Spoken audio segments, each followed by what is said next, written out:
All right. Well, thank you everyone for joining us tonight for our webinar on the roadmap to college admissions. We're going to be talking about a lot of great things tonight, focused, of course, on the college admissions process, and how to position yourselves and really your children properly for that process, whether they're in ninth grade, 10th, or 11th, and what you got to do when you're a senior as well. I'm sure most of you know me, and I'm sure many of you already know Jay. But for those who don't, my name is Nick. I'm the founder and owner of First Choice Prep. We're a full service tutoring and test prep and college advising company located in northern New Jersey. We have offices in Milburn and Livingston, but our reach is greater than that. We, of course, a lot of students in northern New Jersey, but we also work with students from around the country and around the world. Be talking, as I said, about the college admissions process. So that is going to be like I'm not going to be doing much talking tonight. I'm going to be turning this over to my esteemed colleague Jay, who is our head of college advising and is joining us tonight to tell us all, myself included, because this is not really my area of expertise, what we should be doing to help our kids position themselves most competitively. For the college admissions process. So yeah, I mean, as I said, I'm going to hand it over to Jay. Jay's going to take you through basically, the I don't want to say a complete soup to nuts assessment of exactly what you got to do, but he's going to get pretty thorough on this. I am going to be back. Well, not be back. I'll be here the entire time. I'll be looking in the chat. I'll be looking at the Q&A as well. I'll be back to talk a little bit later when we get to briefly talking about testing. But yeah, it's going to be mainly Jay. Now, listen, if we are going to be opening this up to questions at the end. Well, I mean, but if you have questions during the session and you don't want to hold on to it until the very end, you can put that into the Q&A widget that Zoom provides. We'll be monitoring that throughout the discussion, but probably will not be able to answer any of those questions until the very end. So sit tight, your question will get answered. I'll also be monitoring the chat too if you have anything to say in there. But yeah, without further ado, Jay, why don't you take it away for us? Yeah, thanks so much for the introduction, Nick, and thank you everyone for attending. I imagine more and more people will be joining soon. But I'm Jay. I am the director of college advising here at First Choice Prep. Super excited that we're, launching this program here. And, I'm really excited to share with you guys the knowledge and experience that I gained by working with students here, here in New Jersey and New York, as well as all over the country and the world for the past 10 years. So let's talk a little bit about what we're going to cover. I mean, sorry, why you may be here. I mean, most important thing, right? So, I mean, you're here because you want to help your child, right? And, I'll be the first one to tell you guys that the US college application process is complicated and it's constantly changing, right? Colleges add new policies each year. They have new requirements. Sometimes they take away requirements. And trying to navigate the intricacies of the application process can be extremely time consuming and frankly, really daunting as well. And lastly, and I can tell you this sort of from personal experience, a lot of our children, they don't want to always listen to the parents, right? When the parents are telling our kids, you need to do this, you need to do that, they may not always want to listen, right? So you may be here looking for an expert, an advisor, someone to sort of help your child guide through this, high school journey so that by the time they become a senior and they're ready to start applying to colleges, they have set themselves up for the best, chances to get into their top choice school. So let's talk a little bit about what we are going to cover today. I'm going to begin by talking a little bit about the college landscape of what we have noticed as of recent, and then proceed to talk a little bit about what colleges typically want from our students.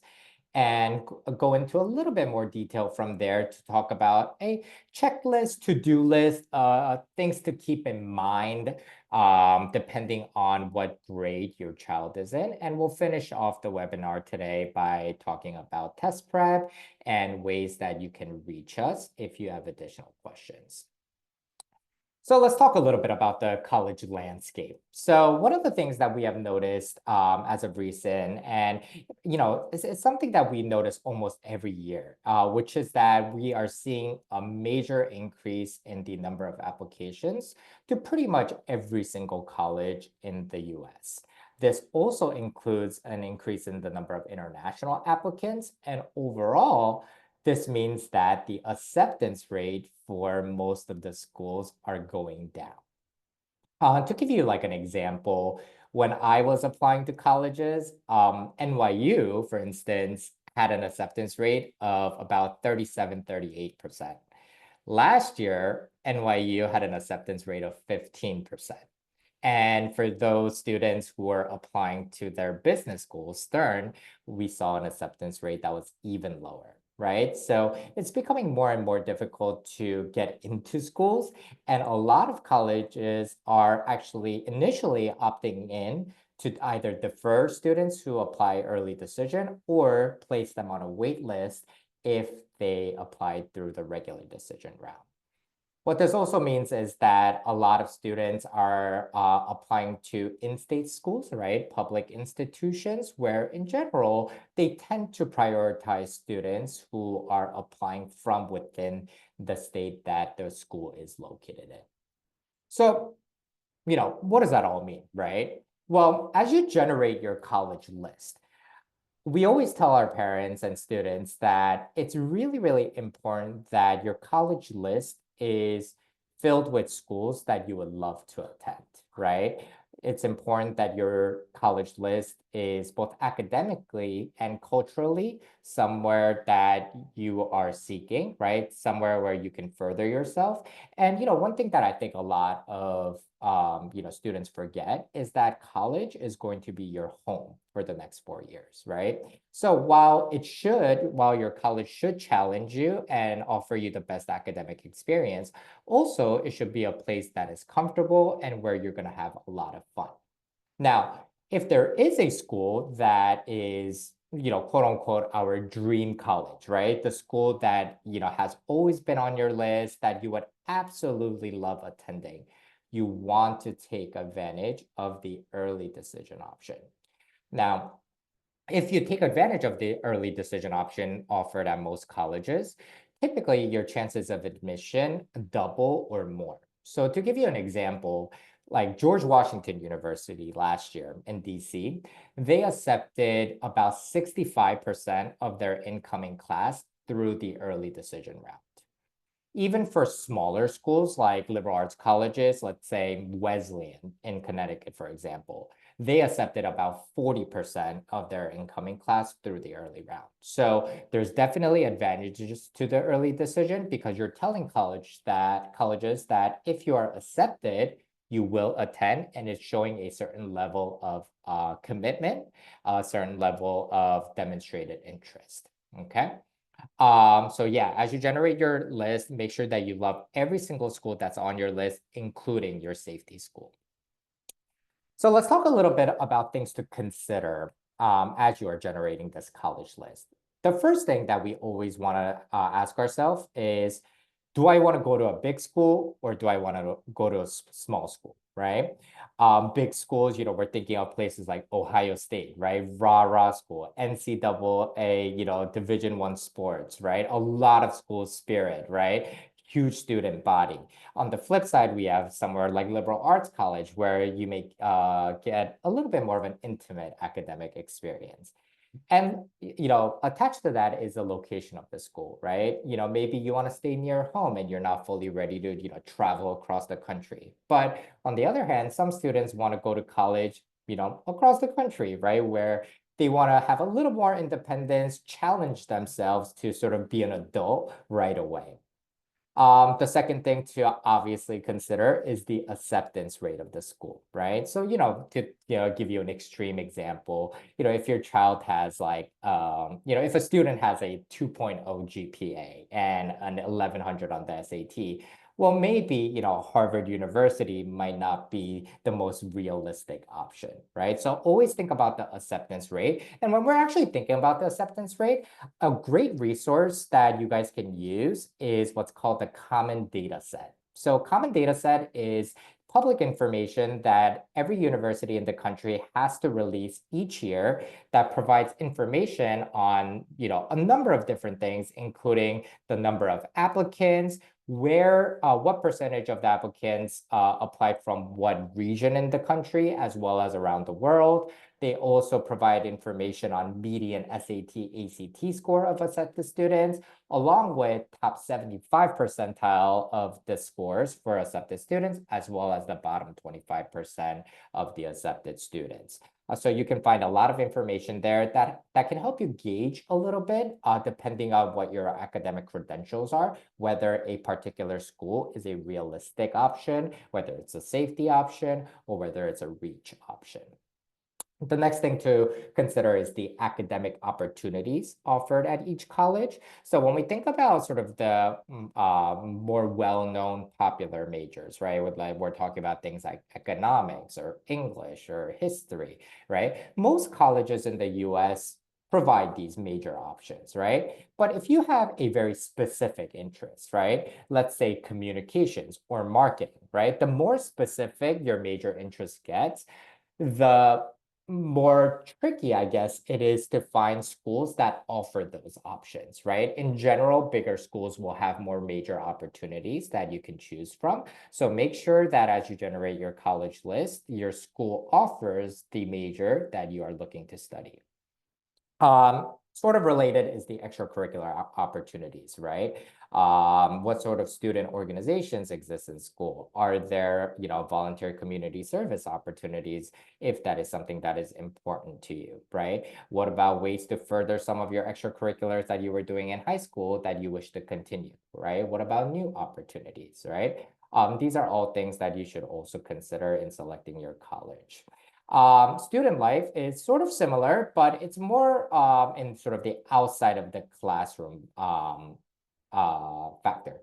So for example, if you are seeking to join Greek life, right? How big is the presence of Greek life at that particular school, right? What about the college town of your school? Are you a person who's looking to, get out of the campus, during your downtime, have some fun, or are you trying to stay on campus, right? What about housing options, right? Do most students at this school stay on campus for housing all 4 years?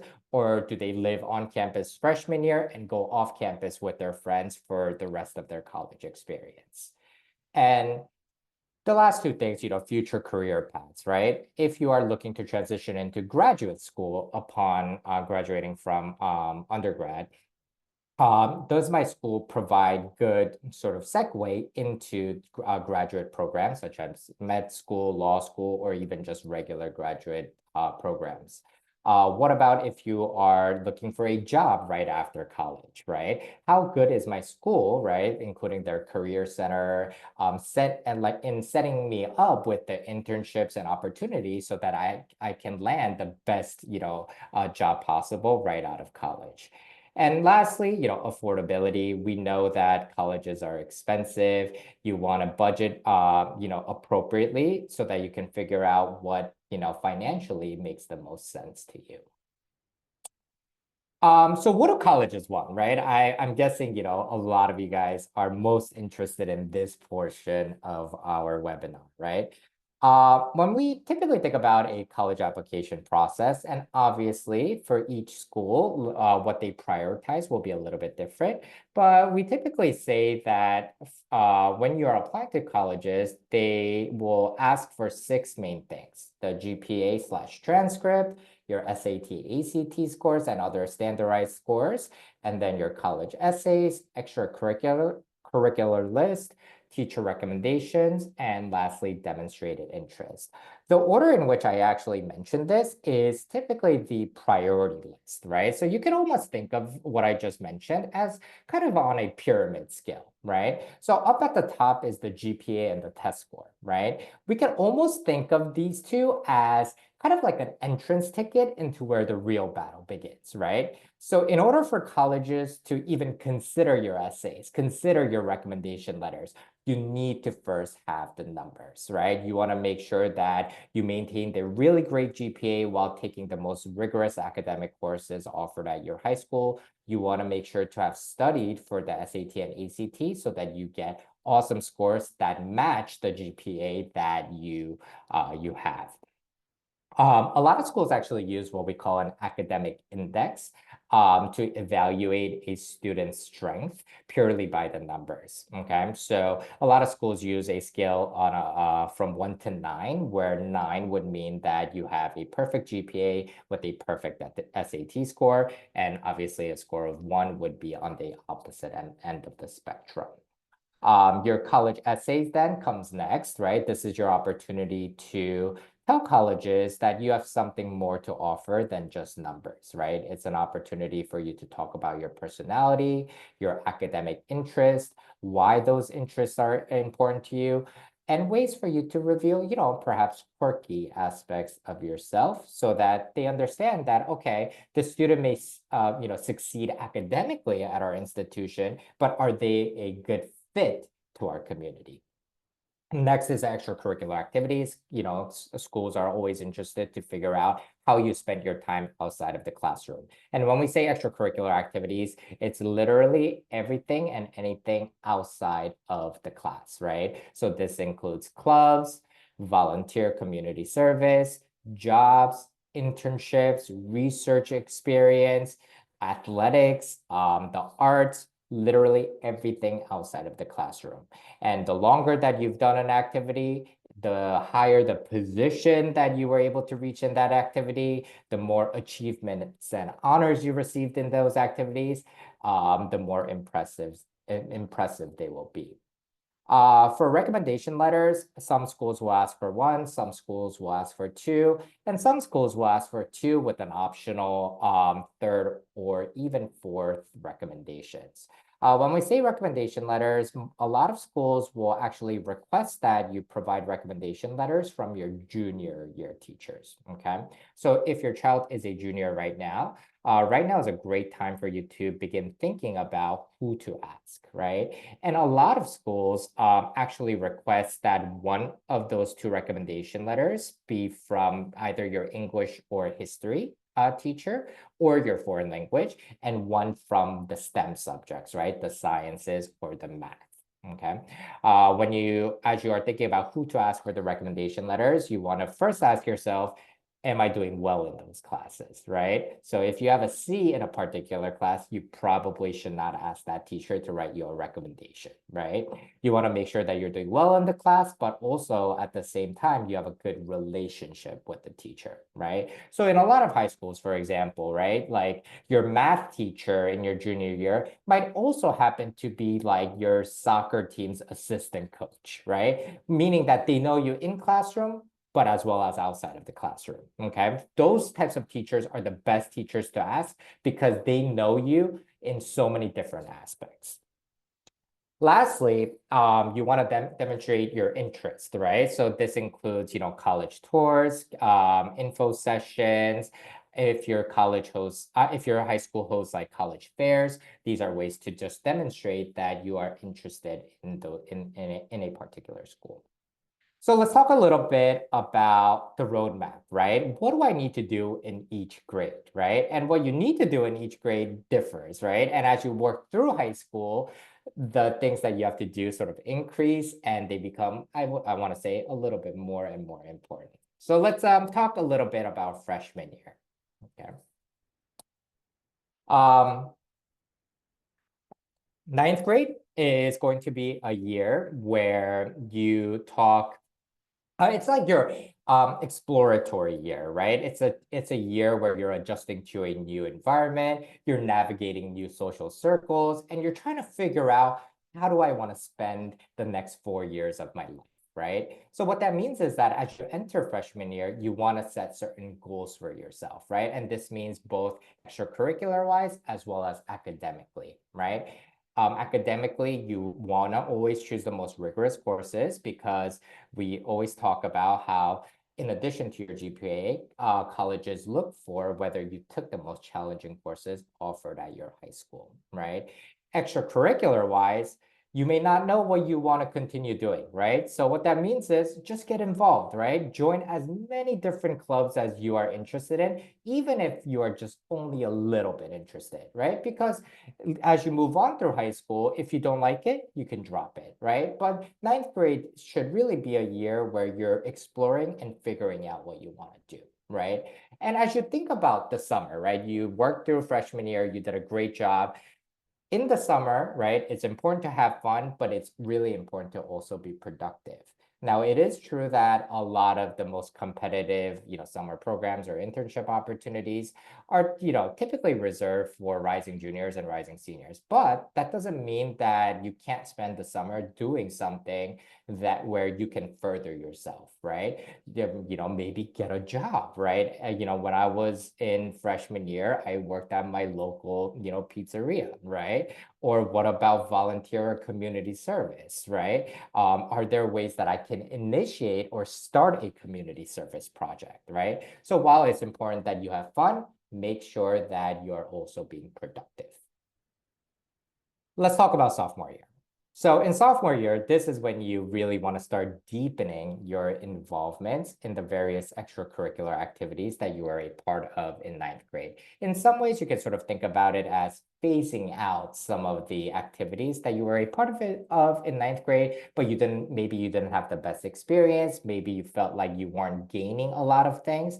Then you could drop those and pick the maybe 3 or 4 activities that you want to continue doing, right? So to give you an example, let's say you joined Model United Nations, right, in ninth grade, and in ninth grade you mainly did a lot of just research work and were more in like an observing position. Well, maybe in sophomore year, you can, lead one of the committees that your school goes to for conferences. Maybe you can ambitiously even attempt to win an honorable mention award or an outstanding delegate award, right?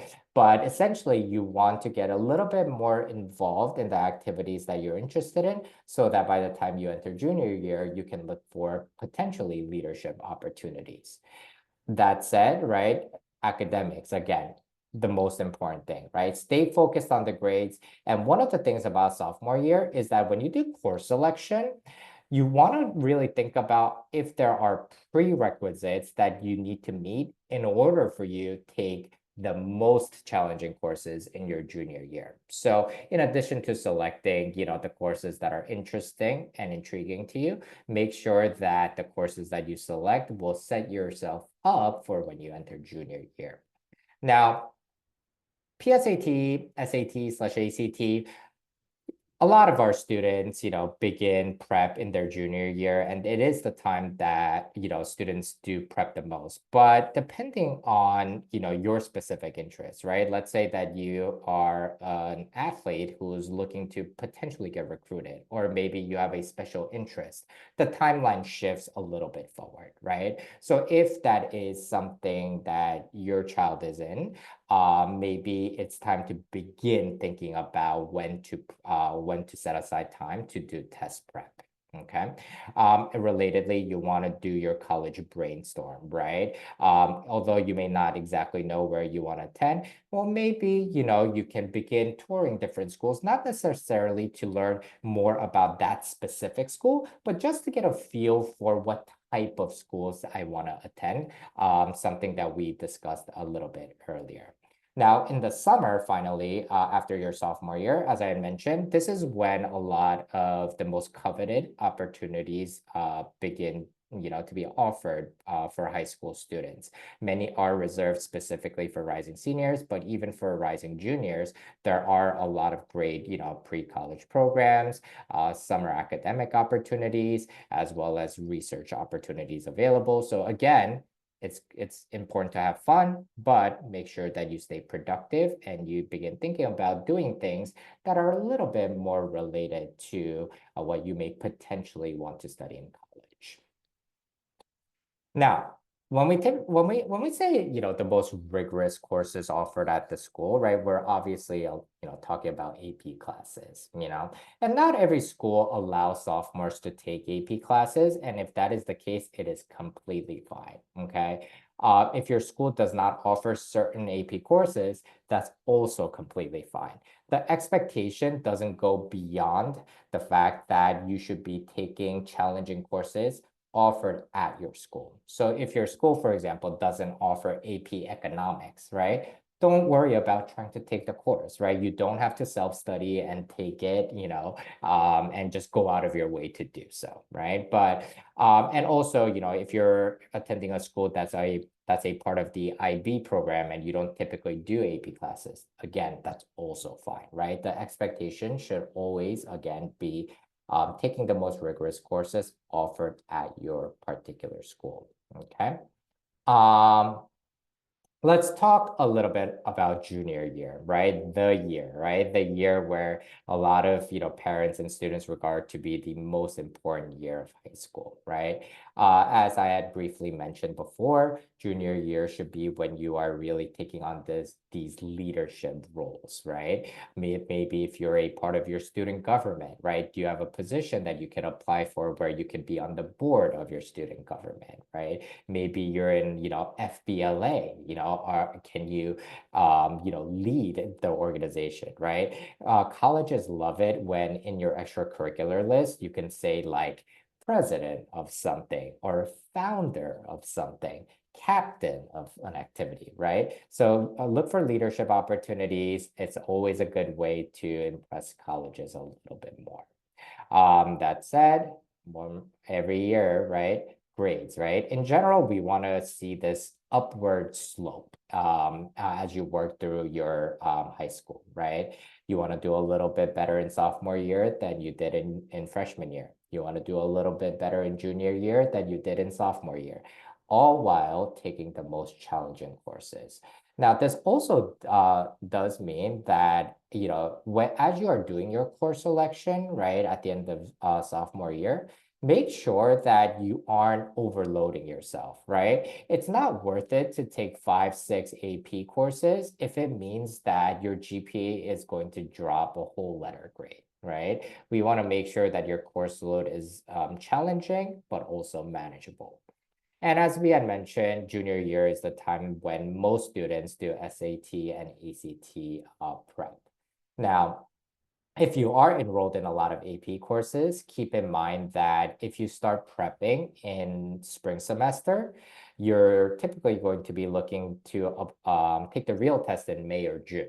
Now, this is actually a time that overlaps with when AP exams are. So if you are taking a lot of AP courses, you should be looking to hopefully start prepping for the SATs and ACTs probably in the fall semester, so that by the time you enter spring semester, you'll have finished it and you can just focus on your schoolwork. In junior year, this is when we do the most college visits, and hopefully at this point you have a little bit better understanding of what the realistic options are for you, as well as the type of schools that you want to attend. Make sure that you schedule campus tours and info sessions to these college visits. Start with the schools that are sort of nearby, and then you can sort of phase more out as you develop more knowledge about what schools you want to attend. Junior year is also if you are looking to apply for, third-party scholarships, right? We're talking about scholarships not necessarily offered by the specific school. If you are looking for these scholarships, let's say, Questbridge, for example, is a very famous scholarship program where they cover your tuition if you become a Questbridge scholar. This begins all the way at the beginning of junior year. I believe at this point in around February, the application is actually already closed for QuestBridge, but there's so many different scholarships, both locally and across the country, that's offered for outstanding students. So if that is something that you're interested in, I definitely encourage you to do some research and see what options are available for your child. And as we discussed all the way at the beginning of our webinar, make sure you start generating your college list, even if it's not final, generating a tentative list, right? A list of maybe 20 to 25 schools that you're considering. And as you work through your junior year, you can begin to trim down that list. Now, summer, right? Junior year summer, as I mentioned, is when the most competitive summer programs are offered for high school students. A lot of them are specifically reserved for rising seniors. And if you are admitted to one of these programs, a lot of them will help you gain a competitive advantage when applying to colleges. To give you an example, SSP, Summer Science Program, is a very famous program for students who are interested in engineering or the sciences.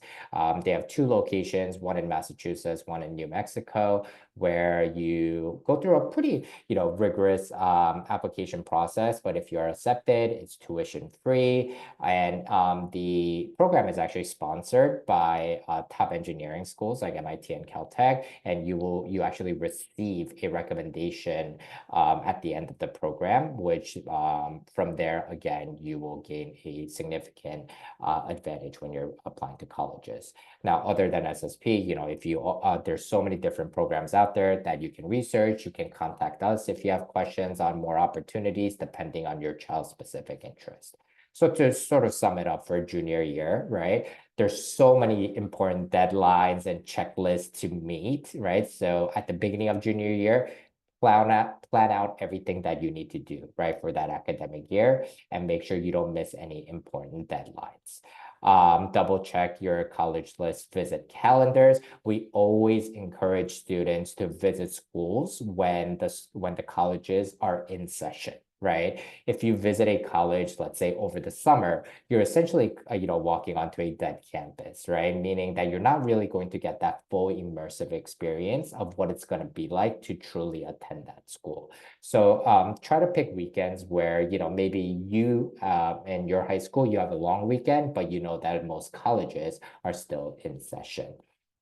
And finally, the SATs, try to finish before senior year, because as soon as junior year finishes, you need to begin the college applications. So let's actually talk about that a little bit. So senior year, right? Most of our students in our program, they begin the college applications as early as June, right after, junior year finishes. If they end up going away because they're in, doing a summer program, we will begin a little bit later.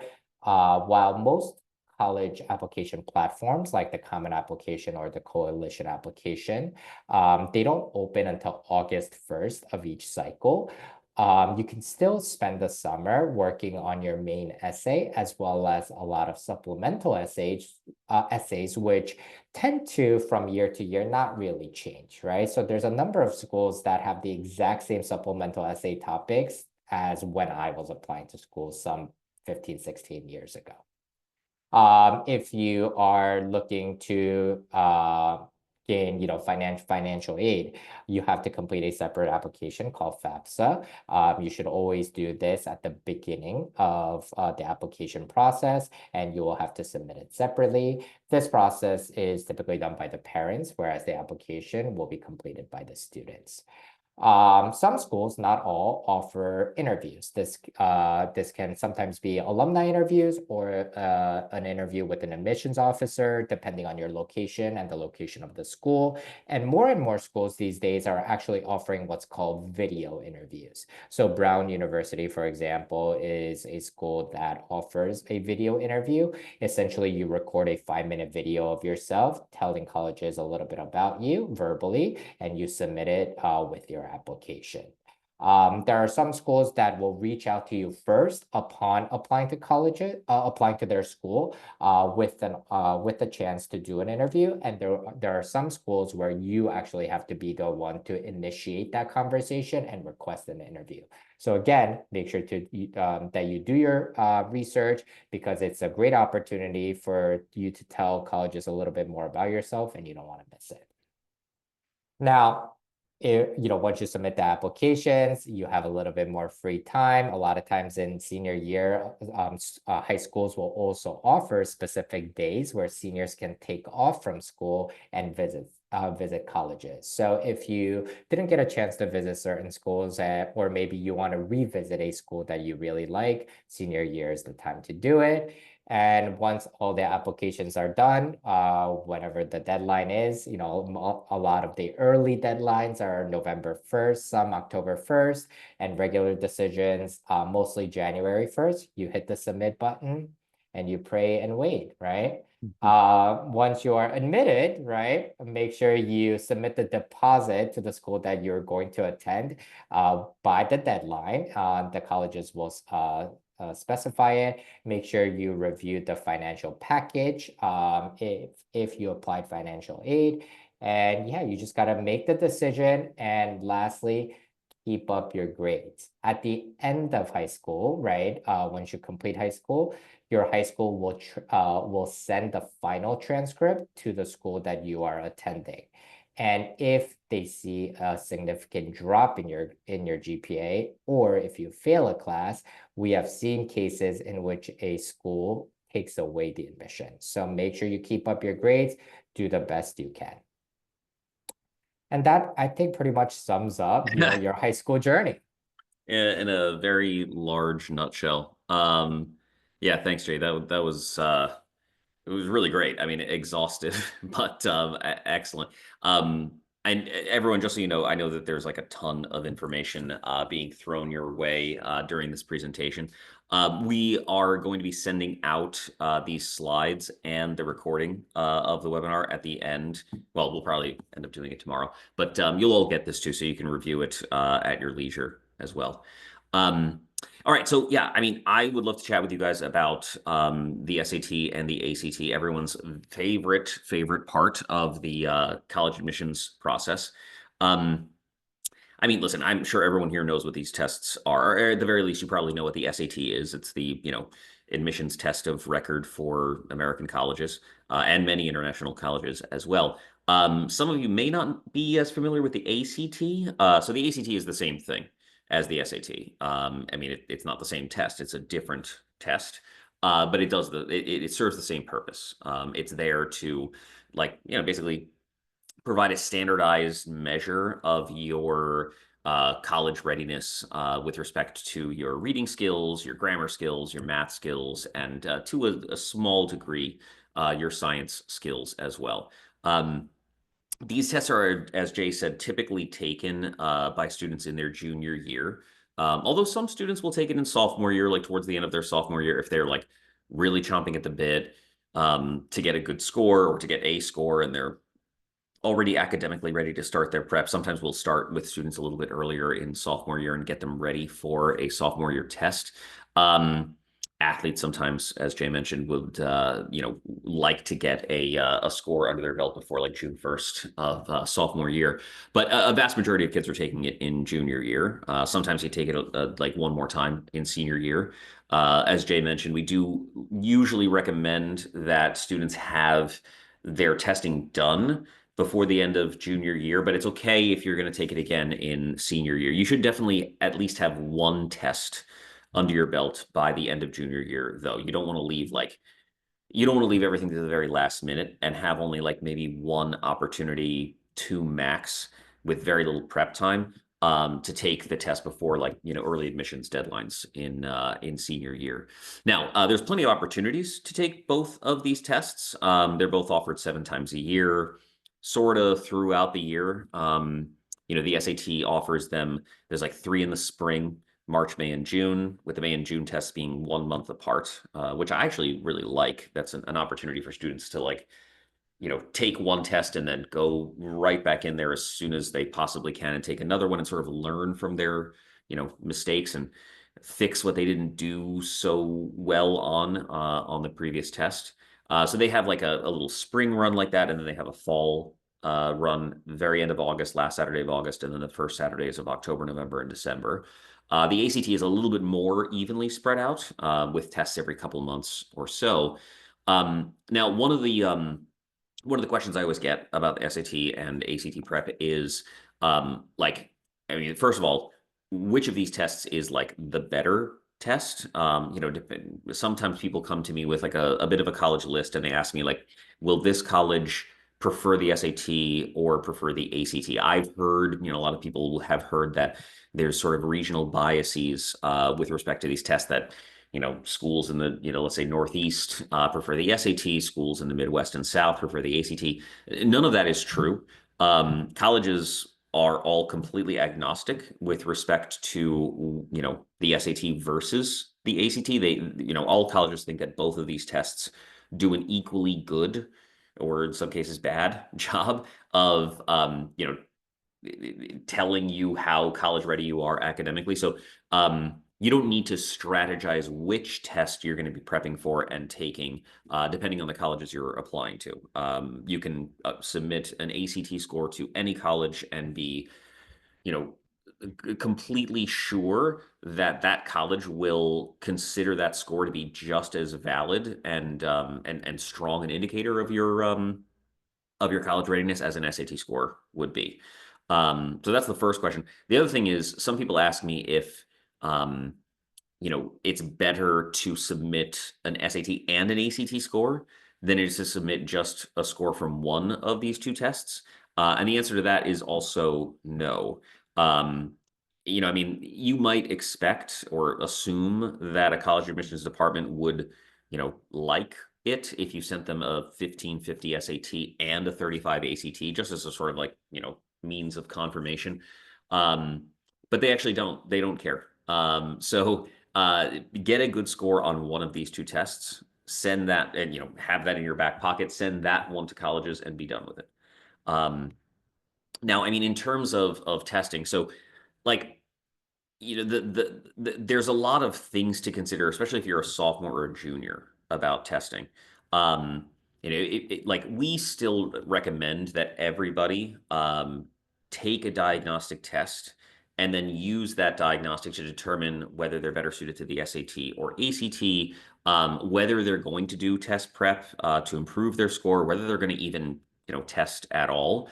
I'm sure many here on this call are well aware of the fact that there's a lot of test optional schools in the country. There are even like a good number of test blind schools in the US. Test blind means that they don't even accept test scores, even if you have them. Test optional, of course, is the one that everyone knows and loves, where they say if you have a score, you can send it to us, but you don't have to if you don't want to. Um, I mean, listen, if you're a junior and you haven't started test prep yet and you're considering maybe doing it, maybe not doing it, take a look at the, colleges that are on that list that you've created, see what their testing policies are, and determine whether you're going to have to do this based on that or not. Now, let's say all of the colleges on your list are test optional schools, and many lists will have only test optional schools on them because there's so many of them now. After like basically every college went test optional during the pandemic. If they're all test optional schools, you still need to sort of take that with a bit of a grain of salt. Do a little bit deeper digging, or reach out to ask us as well. I would say generally the more selective a college is, like sort of the harder to get into the college is, the more important a test score is for admission to that school. Even if they say they're test optional, they might be more the sort of term of art these days that people are using is test optimal, where it's like better to have one if you have one, but it's okay if you don't. Also, I would say that if the school went test optional recently, sort of as like as a necessary measure because of the pandemic when no one could go in to take tests. I would say those schools are also it's more important that you have a test score for those kinds of schools. For the for the colleges that were test optional for decades, Bowdoin, for example, famously test optional since like the 60s or whatever. Like a test score is much less important for a place like that. But yeah, I mean, I would do a little bit more digging, just the specific, big picture admissions guideline from a particular school might not tell you the full picture. Um, but yeah, I mean, we're generally recommending that our students test. Obviously, we do test prep, so we have a vested interest in that. But in this sort of current landscape that we're in, as I'm sure a lot of you have seen, more and more colleges are now starting to reinstate their testing requirement because we're well past the pandemic. There is no sort of danger that students are facing when they go in to take an SAT or an ACT in a school like there was back in 2020 or 2021. And many of them are finding that like the temporary test optional policies that they adopted for the pandemic are just like making things much worse for them, from admissions standpoint, and they're reinstating them. I don't know how many more colleges are going to be reinstating a testing requirement, but you have to imagine that some more will. And since we just don't know, and everything is very much up in the air, we would recommend that you plan to test and have a good test score for, when it comes time to do the application process. If you're going to do that, you want to start out with a diagnostic test. I'm sure many of you guys know that we have a comparison SAT ACT test that you're more than welcome to take. But you can also do a full length SAT and a full length ACT and determine from that which of these two tests you're naturally better suited to. And then once you've done that, you can create and execute a prep plan. Now, one of the questions that I get a lot from parents, one of the sort of most commonly asked questions of me, is when is the best time to do your SAT prep? Or, when is the best time to take the SAT or the ACT? I mean, unfortunately for most people, when they ask me that question, I don't have a definitive cut and dried answer for them because it really does depend on, you know, a lot of different factors. Number one, it depends on the student's academic readiness. So if the student is really good in school, gets A's in classes, in their classes, takes rigorous courses, excels generally in,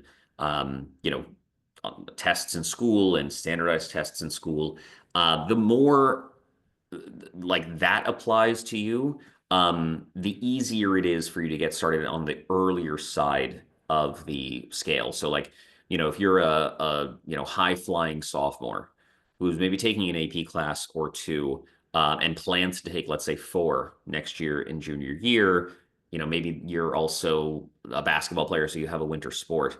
For someone like that, it might be like more beneficial to start the test prep process in spring of sophomore year to try to get this thing done and dusted before junior year really gets going and basketball season starts rearing its ugly head.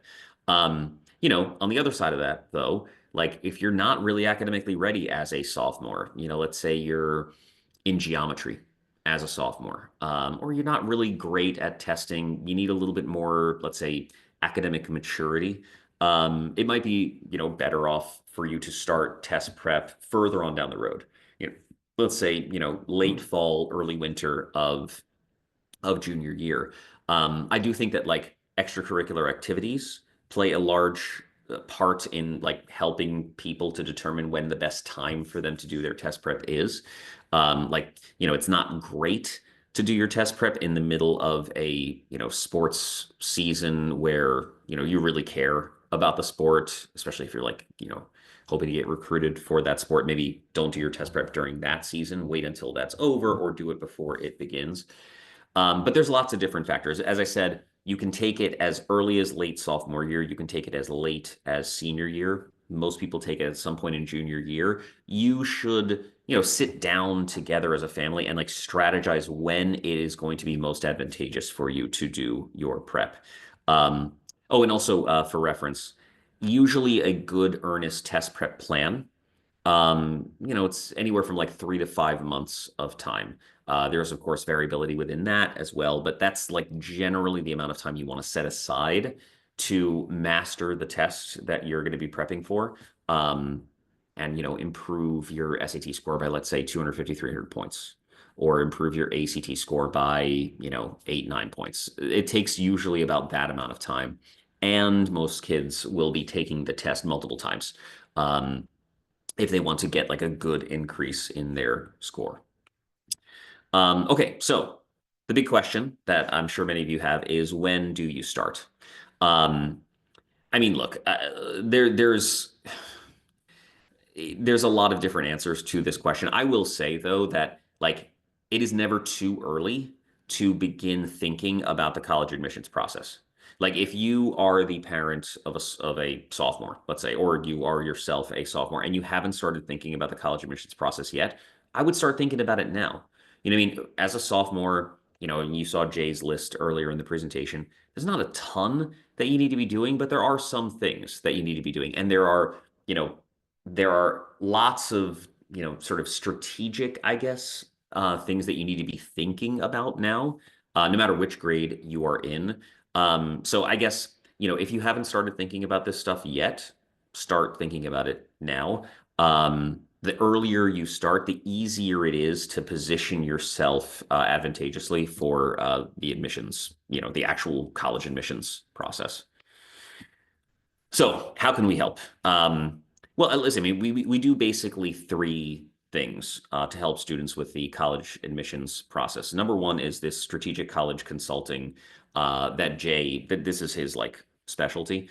Um, so he works with students ninth grade, 10th grade, 11th grade to help them to like as I just mentioned, like position themselves well, advantageously, competitively for the admissions process. So he's taking your profile as a student. He's meeting with you on a periodic basis to like help you, strategize what you should be doing this year, what you should be thinking about doing next year. The kinds of courses you should be taking, the kinds of colleges you should be looking at, based on your interests and the kind of person you are. Like he's got a ton of inside information, and the strategic college consulting is where he provides all of that to his students. um, you can start that as early as 11th grade. You can start it as late sorry, early as ninth grade, excuse me, and start it as late as 11th grade, and it is really helpful. It's basically we hold your hand and shepherd you through the entire your high school career to position you competitively for admissions. We also offer diagnostic testing. We offer, test prep for the SAT and the ACT. We offer tutoring as well. So, for that numbers component of the application process, like we are happy to help you with that as well.